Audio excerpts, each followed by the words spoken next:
Hi hello नमस्कार, श्री स्वामी समर्थ. सोनल ब्लॉग्सच्या आजच्या आपल्या नवीन एका व्हिडिओमध्ये मी सोनल तुम्हा सगळ्यांचं अगदी मनापासून स्वागत करते. तर सगळ्यांना माहिती आहे की माझ्या आईच्या घरी माझ्या आईचा गेनबाळ कार्यक्रम पार पडला आणि त्याचा पार्ट 1 हा व्हिडिओ मी 2 दिवसापूर्वीच आपल्या यूट्यूब चॅनलवरती अपलोड केलेला आहे.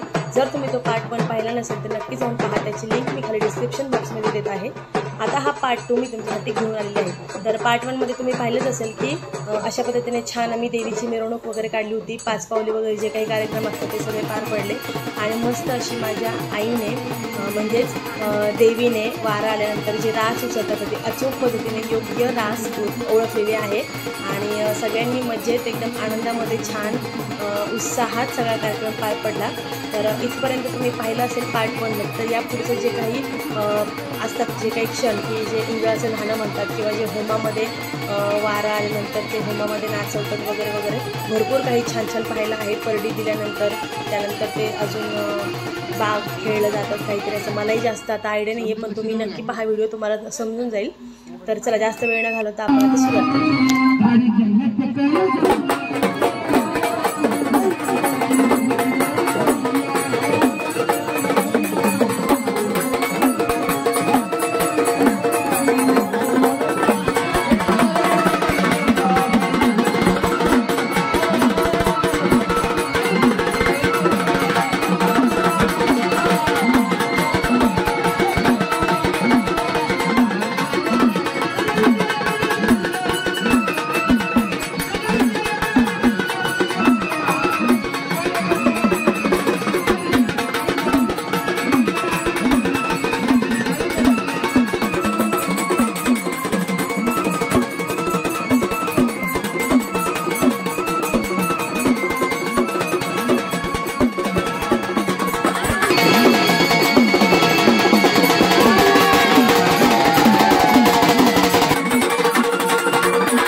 आपल्या अमोलतर्फे 500 रुपयाला बोला अमोलतर्फे दिवशी कवगर गेले.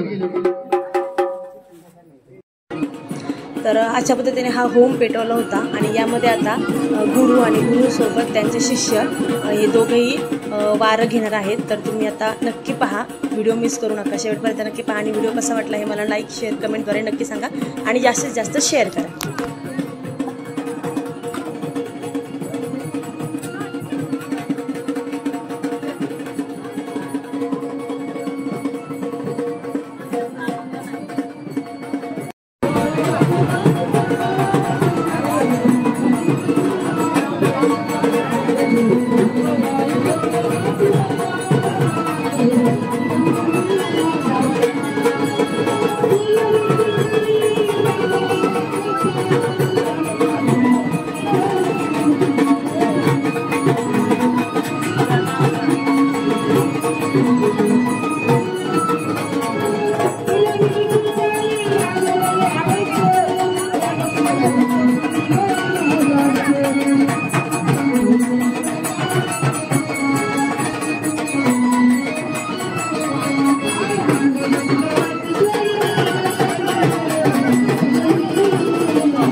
तर गुरु आणि शिष्य यांच्यानंतर जे काही बाकीचे शिष्य असतात किंवा त्यांचे गुरु बंधू भगिनी असतात त्यांचं वारंसुद्धा या होमामध्ये खेळलं जातं.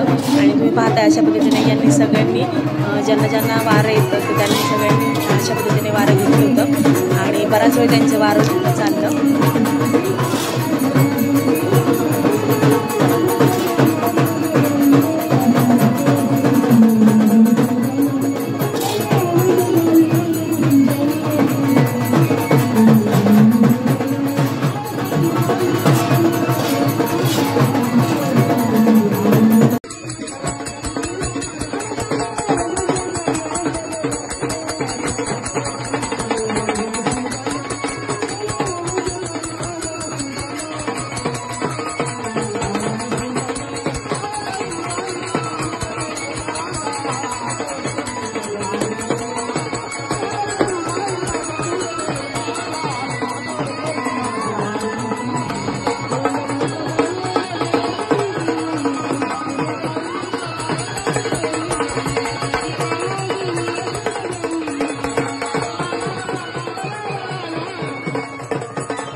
गेनमाळीमध्ये महत्त्वाचे 2 कार्यक्रम असतात. ते म्हणजे एकतर पहिलं जे रास उचलायचे असते आणि दुसरं म्हणजे गुरुने कान फुंकतात म्हणजे गुरुमंत्र देतात.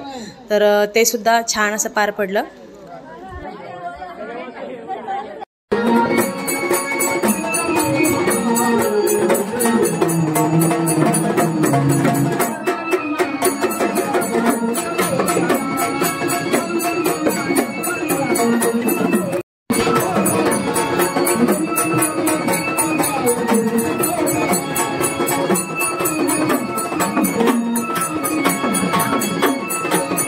या ठिकाणी गुरुमंत्र दिल्यानंतर गुरूंच्याच हस्ते उपवास सोडला जातो किंवा दूध वगैरे असं काही तरी पाजलं जातं त्या व्यक्तीला. त्यानंतर माणसाच्या पद्धतीने जी काही आपली माळ असते तर ती माळ दिली जाते आणि त्यासोबत परडीसुद्धा दिली जाते.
माझ्या पोरांवर हात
नको केलेलं आहे. त्यानंतर पाणी माझी भाजी तुमच्याकडे म्हणलेलं आहे.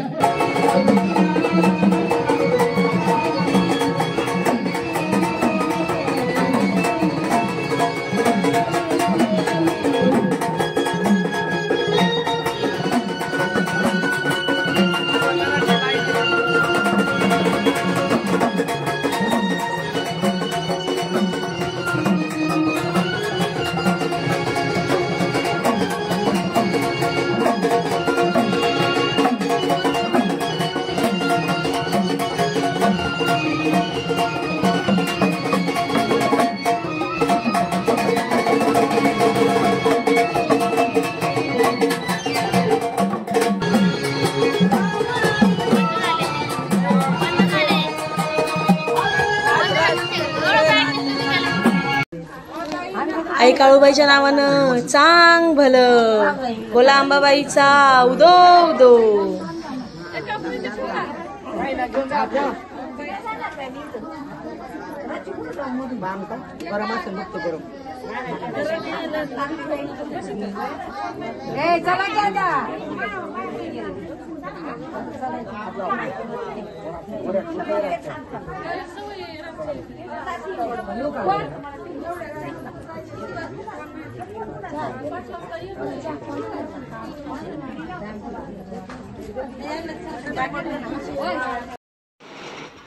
तर अशा पद्धतीने गेनमाळीचा कार्यक्रम अतिशय छान पद्धतीने पार पडला. म्हणजे अगदी कोणत्याच गोष्टीची कमी नाही पडली किंवा कोणत्या गोष्टीची असं वाटलं नाही की हे राहिलं ते राहिलं. तर सगळ्या गोष्टी अगदी व्यवस्थितपणे पार पडल्या. त्यामुळे सगळे आनंदात होते. आणि जेवढे सुरुवातीला घट मांडल्यानंतर जेवढे उपस्थित होते तेवढे शेवटपर्यंत उपस्थित राहिले. कोणालाही झोप आली नाही, कोणाला आळस आला नाही किंवा कोणी कंटाळा केला नाही कार्यक्रम बघण्याचा. त्यामुळे अगदी शेवटपर्यंत सगळेजण त्या ठिकाणी उपस्थित होते. कार्यक्रमाला सगळ्यांमुळे छान शोभा आली आणि मस्त असा कार्यक्रम झाला. तर खूप छान वाटलं. मी सुद्धा पहिल्यांदाच एवढ्या जवळून गेनमाळीचा कार्यक्रम पाहिला, रात्रभर जागून. आता आईचीच गेनमाळ होती त्यामुळे सगळं काही काम वगैरे पाहणं गरजेचं होतं. आणि माझ्यासोबत अनेक जण सहकार्यासाठी होते. आणि त्यानंतर जसं वेळ भेटेल थोडं 1-2 मिनटाचं तर त्यामध्ये असं थोडंफार शूटिंग, असे छान फोटोज वगैरे घेतले. आणि अशा पद्धतीने मस्त असा कार्यक्रम पार पडला. तर तुम्हाला आजचा हा व्हिडिओ कसा वाटला हे मला कमेंट करून नक्की सांगा. त्याचबरोबर हा व्हिडिओ जास्तीत जास्त शेअर करण्याचा प्रयत्न करावा. आणि कसा वाटला हे तर तुम्ही सांगालच, याची अपेक्षा करते. त्याचबरोबर चॅनलवरती जर तुम्ही नवीन असाल तर आपल्या चॅनलला सबस्क्राईब जरूर करा. तर चला भेटूया आता अशाच नवीन एका पुढच्या व्हिडिओमध्ये. तोपर्यंत धन्यवाद. Stay tune and keep watching. Bye bye.